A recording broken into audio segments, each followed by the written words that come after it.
सुलभ सिंह चौहान आए हैं गेंदबाजी करने के लिए। गेंदबाजी में बदलाव जो है वो तुरंत कप्तान ने कर दिया है और बिल्कुल सही सोच है। सुलभ जो है अच्छी बल्लेबाजी करने के लिए जाने जाते हैं, अच्छी गेंदबाजी करने के लिए जाने जाते हैं। एक टूर्नामेंट में ये मैन ऑफ द सीरीज भी हुए थे, उस समय ये टीम की कप्तानी भी कर रहे थे। ये कितनी बेहतरीन तरीके से गेंद को फील्ड किया, निशाना बनाया, सीधे डंडों पर गेंद टकराई और पवेलियन की ओर वापस जाना पड़ गया अद्वित को। मोहम्मद सारिम आ रहे हैं बल्लेबाजी करने के लिए। यूपी टी20 में जौहर इनका देखने को मिला है। मोहम्मद सारिम, साहिम हसन दोनों बल्लेबाजी कर रहे हैं। 21 एक विकेट के नुकसान पे, रनआउट के रूप में सही, लेकिन एक विकेट जरूर मिला है। मोहम्मद सारिम का जो विकेट है ना वो बहुत बहुमूल्य है इन दोनों टीमों के लिए, क्योंकि ये ऐसे बल्लेबाज हैं कि किसी भी वक्त गेंद को उड़ा सकते हैं। ओहो हो, ये लीजिए, ये क्या हो गया है। मोहम्मद सारिम पवेलियन की ओर वापस आते हुए, ये बहुत बड़ा विकेट है, ये बहुत ज्यादा बड़ा विकेट है। कप्तान का वो जो मूव है ना वो बहुत शानदार नजर आया है। गेंदबाज जबरदस्त गेंदबाजी करते हुए यहां पे लाजवाब गेंदबाजी का मुजाहरा सुलभ सिंह चौहान के द्वारा उसे करिश्मा करने के लिए जाने जाते हैं। पावर प्ले में आप स्पिनर हो के अगर गेंदबाजी कर रहे हैं तो आपके अंदर वो कला है, आपके अंदर वो क्षमता, वो आर्ट है। बड़ा स्ट्रोक लगाने का प्रयास था सारिम का और बल्ले का बाहरी किनारा लिया गेंद ने। उस तरीके से गेंद बैट पे आई नहीं जिस प्रकार से वो स्ट्रोक लगाना चाहते थे। इस ओवर में 2 विकेट गिरे हैं। सुलभ सिंह चौहान का ये सफल ओवर समाप्त होता हुआ मात्र 2 रन देके। 32 3 विकेट के नुकसान पे। ओहो, थोड़ी देर के लिए गेंद हवा में। ओ ये लीजिए, सुलभ सिंह चौहान को मिलने वाली ये दूसरी सफलता। बढ़िया गेंद, देखिए कुछ समझ ही नहीं पाए थे यहाँ पे, और क्या करना चाहते थे क्या नहीं करना चाहते थे कुछ समझ ही नहीं आया। वहां पर खिलाड़ी मौजूद, बड़ा आसान सा कैच उन्होंने, था भी बड़ा आसान सा कैच ये।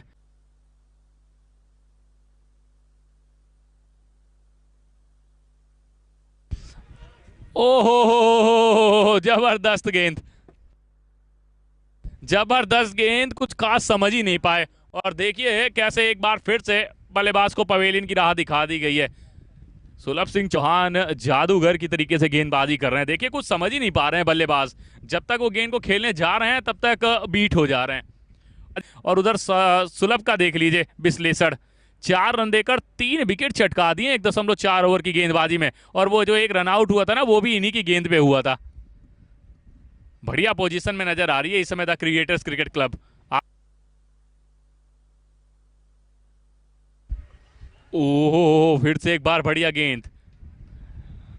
सुलभ सिंह चौहान जो है वो लगातार जबरदस्त गेंदबाजी करते हुए नजर आ रहे हैं, किसी भी बल्लेबाज को रुकने का, टिकने का मौका नहीं देना चाहते हैं। 2 रन देकर इस ओवर में भी सफलता अर्जित की है विश्लेषण। 4 रन देकर 3 सफलताएं, इससे बेहतर गेंदबाजी आप कैसे करेंगे। 34 5 विकेट के नुकसान पे मुजाहरा, लाजवाब फील्डिंग का मुजाहरा। देखिए यहां पर रन बचाए हैं अपनी टीम के लिए। छक्का लगने के बाद अच्छी वापसी है। ओ ये लीजिए, ये लीजिए, कुछ समझ ही नहीं पाए हैं यहां पे। अस्तित्व को जाना पड़ेगा पवेलियन की ओर वापस। गेंदबाज की कलाइयों में वो जादू नजर आ रहा है, कुछ खास समझ ही नहीं पा रहे हैं बल्लेबाज, ऐसी क्या गेंदबाजी वहां पे सुलभ कर रहे हैं। आप ये देखिए, ओ हो, बेहतरीन गेंद थी। उम्मीद नहीं करी होगी अस्तित्व ने कि इस गेंद पे वो आउट होंगे। बैट के बीच में वो बिल्कुल गैप नहीं था, लेकिन वो गैप ढूंढना जानते हैं सुलभ। देखिए ऑफ स्टंप के थोड़ा सा बाहर ये गेंद थी, पड़ी, हल्की सी बाहर निकली और सीधे ऑफ स्टंप पे जाके टकराई है। बढ़िया गेंदबाजी का मुजाहरा, लाजवाब गेंदबाजी का मुजाहरा सुलभ के द्वारा। एक और सफलता उन्होंने अर्जित कर ली है। एक छक्का जरूर लगा था, लेकिन उसके बाद उन्होंने इस विकेट को 6 रन देके खरीद लिया है। 3 ओवर में 12 रन खर्च करके 4 सफलताएं। क्या पहला पंजा खोलने में कामयाब होंगे? 5th लाइफ केयर ट्रॉफी का क्या पहला पंजा सुलभ सिंह चौहान के द्वारा खोला जाएगा क्या? यह देखना होगा। 1 ओवर अभी उनके पास बचा हुआ है, यानी कि 6 गेंदें उनके पास बची हुई हैं। जबरदस्त गेंदबाजी का मुजाहरा, इसमें कोई संदेह नहीं है। आलोक यादव आ रहे हैं बल्लेबाजी करने के लिए। कल विप्रस निगम को आपने देखा, जिनका सिलेक्शन इंडिया ए के लिए हुआ है।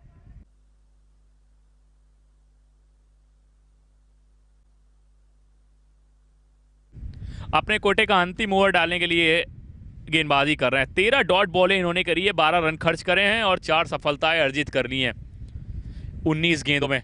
अब आप इससे अंदाज़ा लगा सकते हैं कि कितनी बेहतर गेंदबाजी इनके द्वारा हुई है। रन पे एक अभी तक 4 गेंदों पे खर्च किया है सुलभ ने। अच्छी गेंदबाजी करते हुए नजर आ रहे हैं, इसमें कोई संदेह नहीं है। एक विकेट और अगर चटकाते हैं तो 5 विकेट चटकाने वाले पहले गेंदबाज हो जाएंगे अभी तक इस टूर्नामेंट में। लेकिन बल्लेबाज जो है ना वो समझ चुके हैं यहाँ पे सुलभ के खिलाफ जो है वो रिस्क लेना बेहतर है नहीं। अगर यहाँ पे सुलभ सिंह चौहान के खिलाफ रिस्क लिया जाएगा तो फिर दिक्कतों का सामना करना पड़ सकता है। इसलिए वो सोच रहे होंगे कि किसी तरीके से इनका ओवर निकाल दिया जाए। एक मिल जाएगा। एक के साथ में ओवर की समाप्ति होती हुई 4 ओवर की गेंदबाजी में 14 रन देकर शानदार 4 विकेट चटकाए हैं सुलभ सिंह चौहान ने। बढ़िया गेंदबाजी करके दिखाई है और अपनी टीम को मजबूत स्थिति में पहुंचाया है। 52 रन 6 विकेट के नुकसान पे 9 ओवर की समाप्ति पर आरबीएन। त्रिपुरेश मिश्रा को मिलने वाली ये पहली सफलता। ये देखिए बहुत दूर से खेल गए थे, इस बार गेंद जो है ना उनकी बॉडी के करीब आई नहीं और वो दूर से ही खेल गए और उसी के चलते ये गेंद कवर्स के क्षेत्र में आसानी के साथ वहां पर खड़े खिलाड़ी सुलभ के हाथ में गई। एक और झटका लगता हुआ यहाँ पे, ये देखिए आप पहले कितनी दूर से ये गेंद को खेल गए थे। और अगर आप ऐसी गलती करेंगे इस सिचुएशन में तो अब तो फिर आप अपने आप को और अपनी टीम को बहुत ज़्यादा निराश करेंगे। और अब हमारे साथ कमेंट्री बॉक्स में आ रही है आकाश आरबीएन की। यहाँ पर क्या करने की ज़रूरत है इस समय बल्लेबाजों को?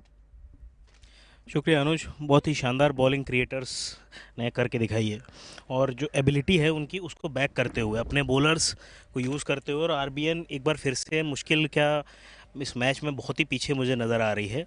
यहाँ से अगर इनके बैट्समैन 20 ओवर खेलने का सोचें और वो 3 डिजिट स्कोर तक अगर पहुँचते हैं तब शायद कहीं लड़ाई की उम्मीद है। नहीं तो अगर आप कहीं 60, 70, 80 में ऑल आउट होंगे तो मुझे नहीं लगता क्रिएटर्स को ही मुश्किल होगी। और क्रिएटर्स टीम का जो रिकॉर्ड भी है ना वो ये है कि वो जीतने के लिए जाने जाते हैं। पिछले टूर्नामेंट लास्ट ईयर जब ये टूर्नामेंट हुआ था तो इसमें भी वो रनर अप थे लास्ट ईयर। और काफ़ी ट्रॉफीज़ हैं जहाँ पे मतलब हर टूर्नामेंट लगभग फाइनल में वो नज़र आए हैं। तो बढ़िया बढ़िया गेम्स, बढ़िया टीम है, एक यूनिट की तरह खेलती है और वही आज करके दिखाया है। त्रिपुरेश के पिछले ओवर की जो पहली बॉल थी ना उस पर भी ऐसा ही स्ट्रोक खेला था, वहाँ पे लकी थे कि लॉन्ग ऑफ पे कैच छूट गया था। इस बार वो बॉल लॉन्ग ऑफ पे नहीं कवर्स पे रही और सुलभ गलती करते नहीं है जो हमने देखा